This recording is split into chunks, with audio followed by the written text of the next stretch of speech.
Greets peeps, it's Liver Fruit on YouTube and it's Thursday. Upload day, yay! Hope you're having a good week. This is the first autumn or fall that I have spent in London in 3 years, and I only kind of acknowledged this a few weeks ago when I was walking around the park in my video when Africans created other races. Check that out, I will leave a link up here and leave comments. There's going to be a part 2 to that actually, because you know when you start delving into those things, then you know you see other angles to it. So I'll definitely will be returning to that subject. But being in London this autumn, my rhythms were feeling different because for the last 3 years I've been in the sunshine. Last year was Jamaica, a couple of years before that was I think Spain, and definitely Kenya at one point. I got used to having access to the sunshine fruits at this time of the year. Mangoes and pineapple and coconut water and all of that stuff. And what's available to me now, I'm not complaining, what's available to me now are apples and oranges, yay, and really expensive mangoes and stuff like that. But I'm finding a way through. I've discovered squashes, so I've been having soups this week which are really hearty and really tasty, especially when you add cumin to them. I've still been getting my fruit. I've just been eating a lot of bananas. I still eat raw in the morning. I just eat bananas and pears and apples and try and track down some organic ones. It's eating really clean though, pulses and legumes and yeah, just eating clean like that. Anyway, this week's video, what's it going to be about? A bit of a life update, a catch up on how I'm doing, health, well-being, spiritually, so a bit of catch up on that. I'm going to talk a little bit about PTSD. And also my healing, you know, so collaging, I use that as a form of healing as well as journaling. So we're going to talk a little bit about that when I come back. Okay, so the battery ran out on my camera, so I had to plug it in and wait half an hour for it to charge up. So if my demeanour is different, that's why. Because I also started practicing what I wanted to say in the mirror, and then I got really present to it.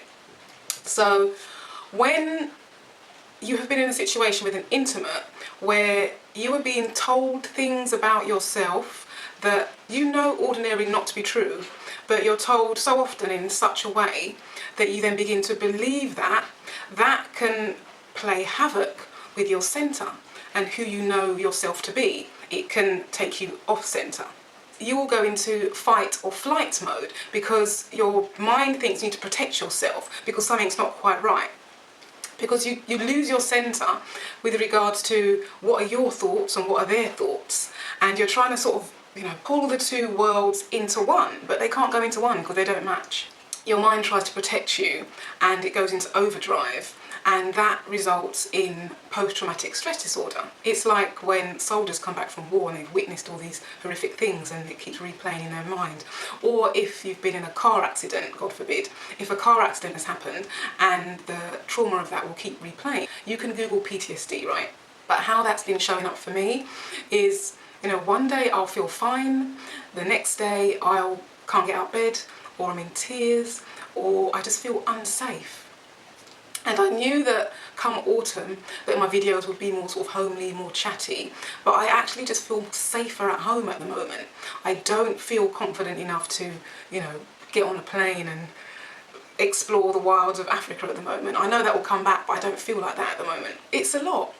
It's not who I know myself to be. I know she's still there and I know I'll come back to it. But some days I feel like I'm never going to return to that person. And can you imagine how distressing that is? It puts me in tears. But I'm also learning how to love myself, like really properly love myself. And I think that's what this soul contract is all about. It's really about me loving myself, like fully. And when I do feel not up to it, I flip and stay in bed. I'll, you know, eat really well. I'll watch Netflix. I will nurture myself.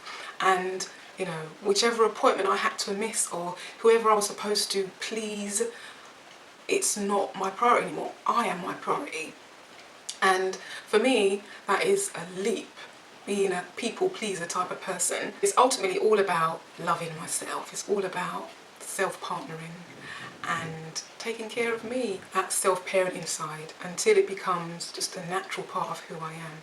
I will continue to practice it, and I mean, I'm sure I'll never stop practicing now that I've learned, but I just feel like it's the parent within me teaching me how to care and love myself. And what it looks like in everyday life is tub time, you know, salt baths with essential oils, you know, lovely food, Netflix all day if I need to. It just looks like all that, but what it is, I'm being taught how to care for myself, and ultimately that is about how to protect myself, so this sort of thing won't happen to me again. Anyway, like I said, I was just practicing, I just got present to it and I didn't want to get upset, but it's just part of the journey. I journal a lot, I meditate, and you know, all of this is part of my healing. And I also collage.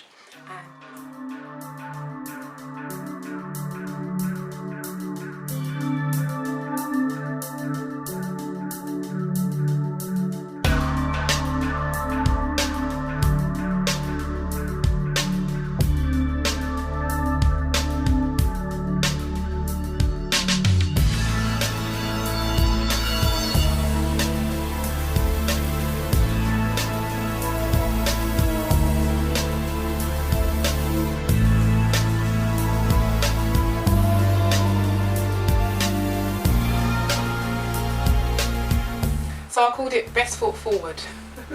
Yes, I do have a sense of humour.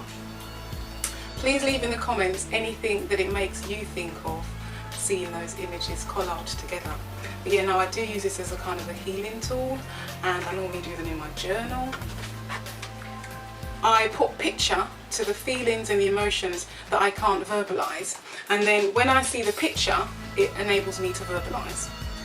And this collage reminds me to put my best foot forward, and also to take your time, so to take my time, be enthralled and inspired, because for me that's where life is, like the vibrancy.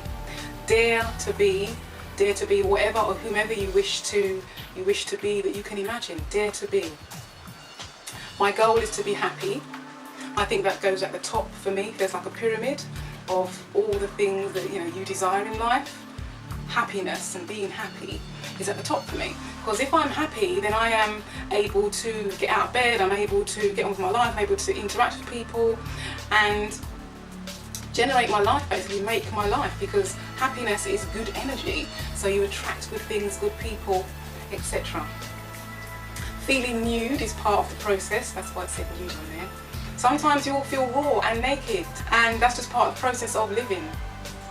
One step at a time, take one step at a time. I'm this person that wants to run headlong into things. You know what? We can take one step at a time. Rome was not built in a day. Focus, observe, speak, sort of more of the same. Sort of focus on something, observe, see what it's about, and then open your mouth, then speak. And then I've got at the bottom here, you are the voice of your healer, you are loved. And I kind of use that as an affirmation. You are the voice of your healer, and you are loved. That came out of this collage. It means a lot to me. And beauty all around. So I think I'm going to have to end this video here. I have a meeting to go to, and it is a meeting that I want to go to and I feel well enough to be able to go to. I do feel a little bit exposed with my shoulder out. What are they going to do? Say, we don't want you for the job, or you're fired because your shoulder's out. We fired her because of her shoulder. So I'm not going to change, I'm going to just go like this. And I'm going to see you next time. So thank you for watching. Thank you, beloveds, for all your love and support. I feel it and I send it straight back out to you, 10-fold, 20-fold, 100, 1 million-fold. And yeah, see you next time. Don't forget to keep reaching for those good feeling thoughts.